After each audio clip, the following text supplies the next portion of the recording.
Have you ever wondered how one of the mightiest empires in history, stretching across 3 continents, could crumble? Today, we're diving deep into the dramatic fall of the Achaemenid Persian Empire. This isn't just a story of battles and kings, it's a tale of ambition, betrayal, and the unstoppable force of change that reshaped the ancient world. So, grab your popcorn and let's journey back more than 2,000 years. Our story begins not at the end, but at the peak. Picture the Persian Empire under rulers like Cyrus the Great and Darius the First. This wasn't just a massive territory, it was a marvel of administration. They built the Royal Road, a highway system that could get messages across the empire in a week, unheard of at the time. They established a standardized currency, the derrick, and a sophisticated postal service. They practiced a level of religious and cultural tolerance that was revolutionary. Conquered peoples, like the Babylonians and the Jews, were often allowed to keep their customs and beliefs. This wasn't just kindness, it was smart governance. A happy populace is less likely to rebel. For nearly 2 centuries, this model of a multi-ethnic, centrally administered superstate was the envy of the world. But as we know, the higher you climb, the harder you can fall. The first cracks began to show long before the final collapse. The Greco-Persian Wars in the 5th century BC, famous for battles like Marathon and Thermopylae, were a turning point. While Persia remained a superpower, these conflicts were a massive drain on its resources and manpower. More importantly, they revealed that the seemingly invincible Persian army could be defeated. This emboldened their Greek rivals and planted seeds of doubt within the empire itself. Following these wars, a period of internal strife began to brew. The throne of Persia became a hot seat, with succession often decided by assassination and court intrigue rather than smooth transition. Brothers plotted against brothers, and powerful satraps, the provincial governors, started to eye more power for themselves. A key figure in this period of decline was Artaxerxes II. His incredibly long reign was plagued by rebellion. His own brother, Cyrus the Younger, hired 10,000 Greek mercenaries, the famous 10,000, in an attempt to seize the throne. Although Cyrus was defeated, the fact that a massive Greek army could march deep into the heart of Persia and then fight its way back out was a huge psychological blow. It was like a giant flashing sign to the Greek world that said, Persia is vulnerable. Rebellions in Egypt and other provinces further weakened the central authority of the great king. Each rebellion, even if crushed, cost money, soldiers, and political capital. The empire was like a grand old ship that was slowly taking on water from multiple leaks. While Persia was dealing with its internal demons, a storm was gathering to the north in Macedonia. King Philip II had transformed his kingdom from a backwater region into a disciplined military powerhouse. He unified the fractious Greek city-states, sometimes by diplomacy, sometimes by force, all with one ultimate goal in mind: to lead a unified Hellenic army against the Persian Empire. He dreamed of liberating the Greek cities in Anatolia and avenging the Persian invasions of a century earlier. Philip was a brilliant strategist and diplomat, but he wouldn't live to see his dream realized. He was assassinated in 336 BC, leaving his grand plan and his formidable army to his 20-year-old son. That son was Alexander. Enter Alexander the Great, one of the most brilliant military commanders in all of history. When he crossed the Hellespont into Asia in 330 for BC, many in the Persian court probably didn't see him as an existential threat. They had dealt with Greek incursions before. The Persian king at the time was Darius III, a decent man, but not a military genius. He underestimated Alexander, and that was his first, and perhaps greatest, mistake. The first major clash was at the Granicus River. The local Persian satraps decided to face Alexander without waiting for the full imperial army. They were confident their cavalry could crush the Macedonians as they crossed the river. They were wrong. Alexander personally led the charge, his elite companion cavalry smashing through the Persian lines. The victory was swift and decisive.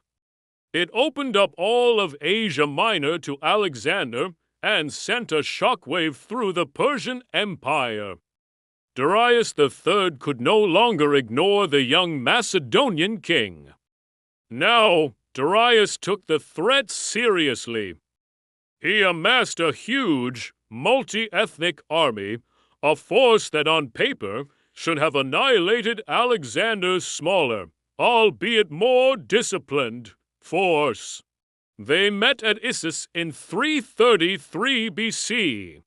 The battlefield was a narrow coastal plain, which actually negated Persia's numerical advantage. Darius placed himself in the center of his line, as was tradition for Persian kings. Alexander, spotting this, did something audacious. He led a cavalry charge directly at Darius. The sight of Alexander and his companions thundering towards him was too much for the great king.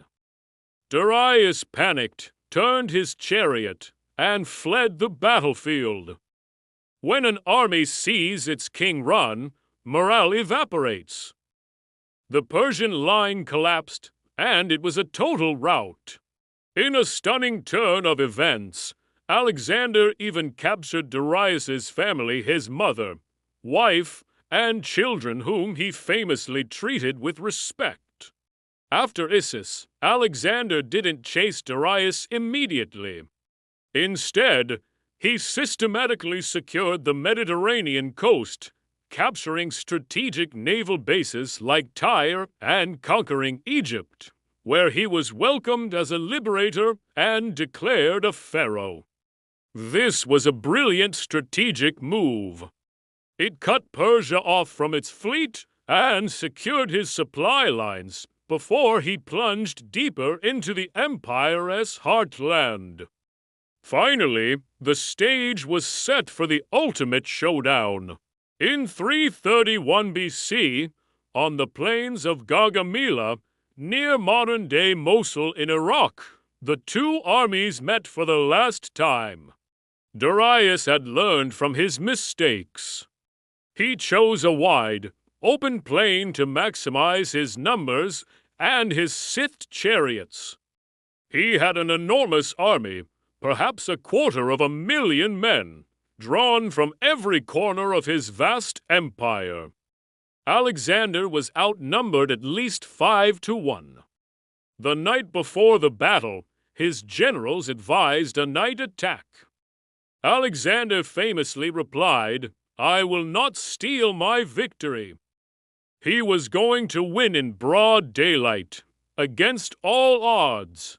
The Battle of Gaugamela is a masterclass in tactics. Alexander advanced with his line at an angle, drawing the Persian cavalry on the left flank out to the side. This created a gap in the Persian front line. At that precise moment, Alexander led his trademark cavalry wedge charge directly into that gap, once again aiming straight for Darius. And once again, history repeated itself. Faced with the terrifying charge, Darius fled. The center of the Persian army disintegrated, and a cascade of failure spread through the ranks. The largest army of the ancient world was shattered. The Battle of Gaugamela was the death blow. With the army destroyed and its king a fugitive, the Persian Empire effectively ceased to exist. Alexander marched unopposed into the great cities of Babylon and Susa, seizing their immense treasuries. He then moved on to Persepolis, the ceremonial heart of the empire.